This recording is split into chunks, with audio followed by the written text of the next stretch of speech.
Okay, first, what a great open mic we've had. So many people took on the theme, music in the air. It was really surprising to me. I enjoyed that. Now we're going to hear Mr. Greg Pond, a renowned poet of San Francisco, well known to me and many others. Most everybody in this room has heard him live and on Zoom. I used to call him, and I still call him, the voice, because that's how he has this voice. It's beautiful. A little bit about Greg. He was born in Brooklyn to Panamanian parents. Has written 4 books of poetry: After Moon, Black and Blue, 4 a.m. Dark, and 4 a.m. Light. He's a member of the Revolutionary Poets Brigade and volunteers as a facilitator of Poetically Speaking, a weekly conference call program for seniors. So, I'm sure you feel like I do, with waiting to enjoy this wonderful, bright, passionate, considerate, determined, and dramatic presentation of poetry. Mr. Greg Pond, you are on. Thank you. Thank you, everybody. Good evening, Dan, and great to see these beautiful poetic faces here. Swinging in the rain. And this leads a little bit towards the theme. 3 swing musicians, one wet weather Sunday umbrella night, played through the fabric of tailor-made melodies, wore their instruments like evening attire, dressed to impress, classic songs sewn and weaved by a trio into wool and cashmere, seams of standards stitched in sing-along flair, a bass overcoat hugging broad shoulders, 3-piece piano suit with matching vest covering arms, legs, back, and chest, satin saxophone tie wrapped around an open throat, keys striking, jeweled cufflinks with fingers flinging, freely hitting every single string and note as they float up like steam, looking out from within, storefront concert scene, playing to passers-by. Some old bebop man in black trench coat stops, one umbrella weather night, to groove and finger pop, swinging in the rain, while 3 musicians use their 6 5-fingered hands to wear their Sunday best, dressed instruments, sharp and silky smooth as any cool jazz band.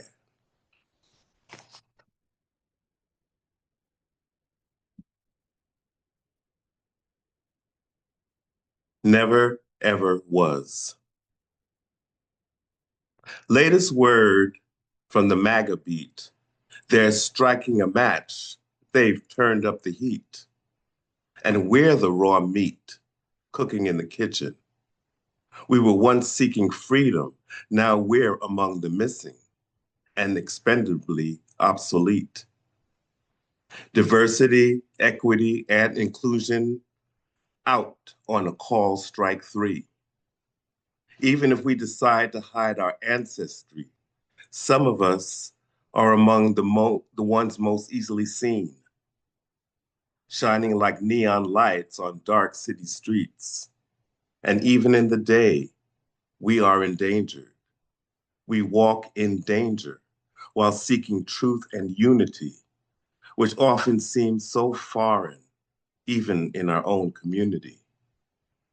We are told to praise a deranged stranger who rides a blind horse like some lost lone ranger, who promises change and another stab at greatness, but delivers a handful of dust, offering only less of the same and a return to a place that never, ever was. Thank you.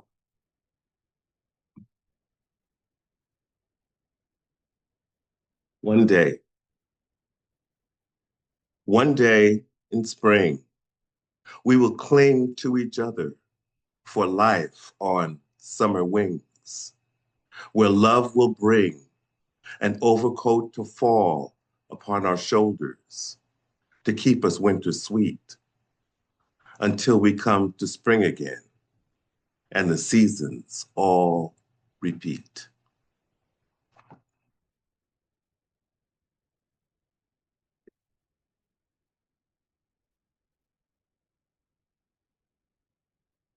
Bird in August light.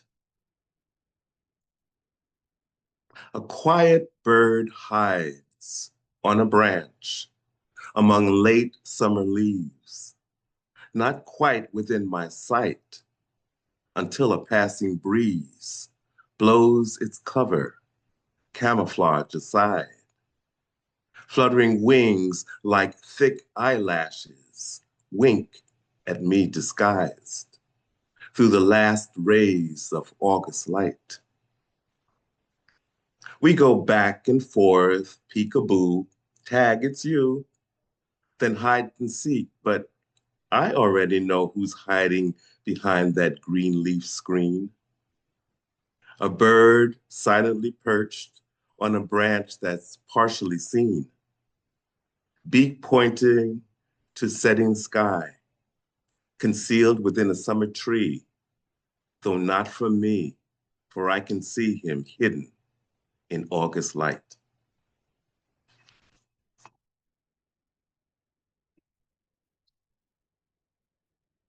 Mhm.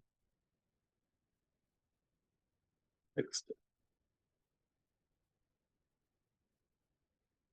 A black rose.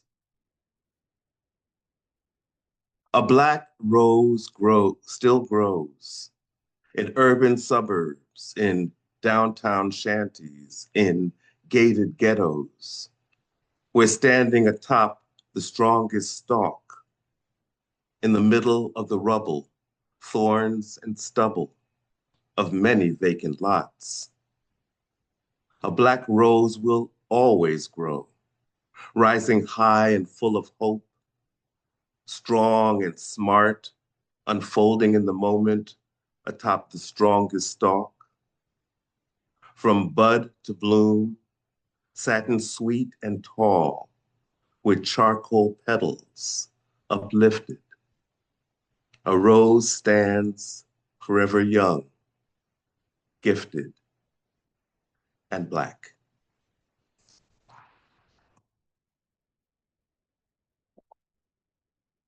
Thank you.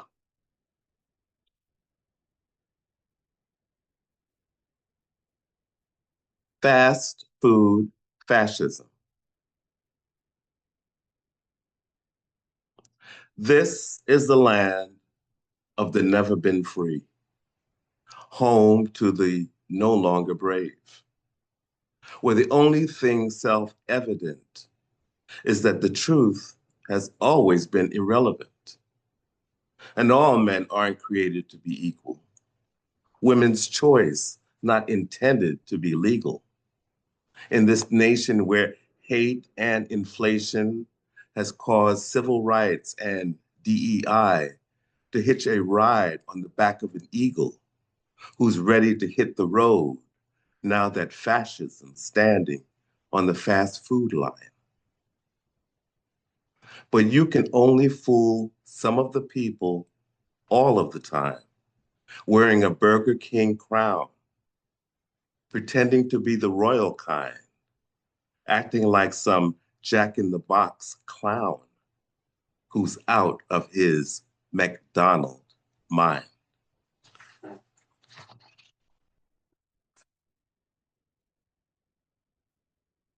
Thank you.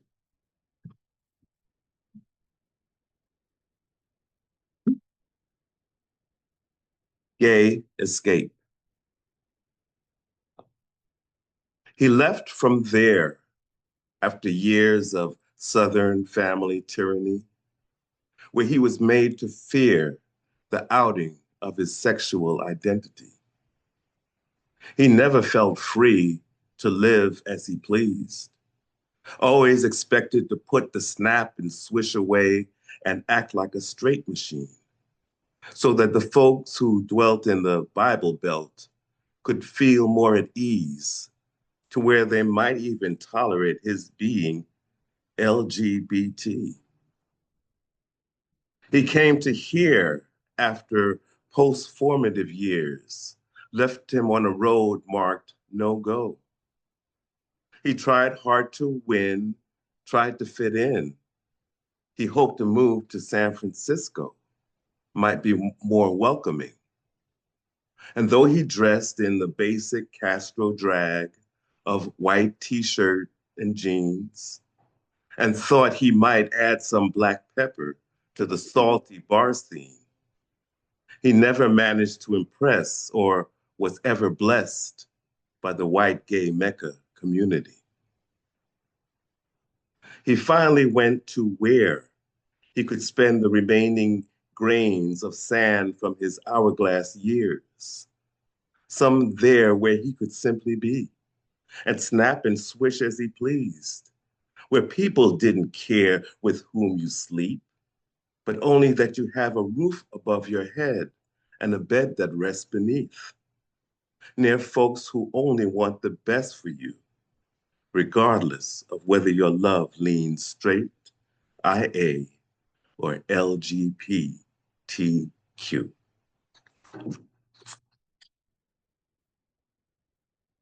Thank you.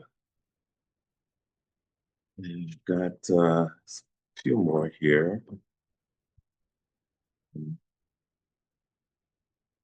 I'm a big insomniac, so this is Insomniac.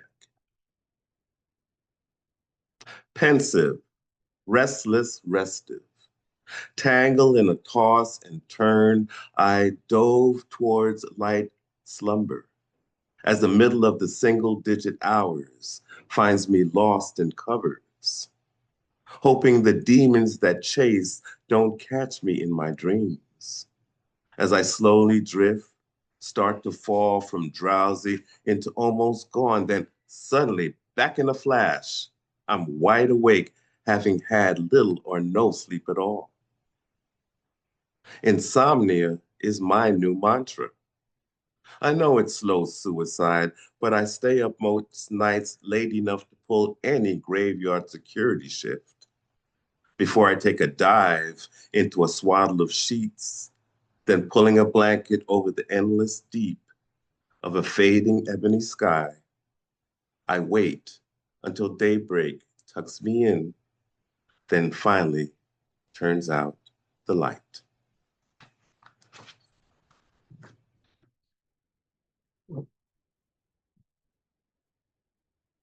Um, I recently came back from a trip to Panama with my brothers, and this is the home of my parents. And so it was quite a interesting trip. And I wrote this poem after I got back. So it's entitled Panama Red, and I might still be working on it. Panama Red. Panama Red, I'm feeling you. With metropolitan glee, you welcomed me for a bird's eye view of your high-rise city with its tri-colored flag and shantytown blues. I'm surrounded by familiar things, but far away as I can be. I came to seek a missing limb still attached to a family tree. Could Paraíso Colón or my parents' old home hold deep roots for me?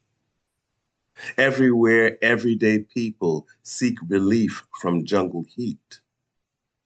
Am I in step with La Gente who work and sleep in the canal city of skyscraped streets? Oh, to be so enchanted by this foreign land of Central American people and a language I can barely speak. Panama Rojo, me encanta, pero tengo que irme por la mañana. checked direct on JetBlue, flew in 6 hours or so. And though I've grown accustomed to going through customs, it's time to say adios. Please save a seat for me along the isthmus between the Atlantic Pacific and Caribbean Sea. From Casco Viejo to the Canal Zone. I promised a postcard, having a tropical time, and mail it before I make it back home.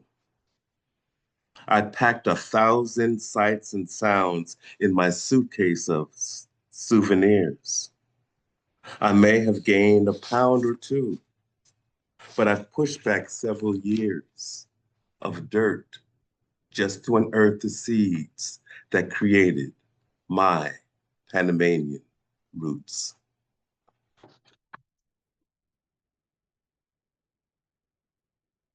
Thank you. And I'll end with one more. And this one is entitled New Ism. New Ism. When right nor left quite represent the people's concerns or primary interests, and all we ever get is left right back where we began, then we need better decisions. We need a brand new brand. We need a brand new ism. We need another other to free us from the prison that incarcerates us all. We need a social call, perhaps a call for socialism, or some sort of government which will lift us if we fall too far into the schism that has always existed between the who is and the who isn't. One that throws a comforter over those with less than, feeds the haven't eaten, beds the can't find sleep, and cares for the who needs healing. A commune, a communal, maybe a communistic tribunal, a mass community gathering, no slow or middle of the road to fascism, but a worldwide revolution, a true planetarianism towards a new humanitarianism, united to combat fear and greed, whose primary mission is to house and feed, to spread no hatred or disease, and create a planet where we will all be global promoters of love and peace. Thank you all so much. Unmute, ladies and gentlemen, and let him hear it. Come on. Wonderful reading, Greg. Beautiful, Greg. man. Thanks so much. Greg. Bravo, bravo. Good. Thank you, Greg. Just terrific, terrific Fine reading. reading. Loved your Panama poem. It says brilliant Thank you. reading, sensitive, Yeah. insightful, fearless, poetic expression. Bravo. That's what it says in the chat over there. Well done.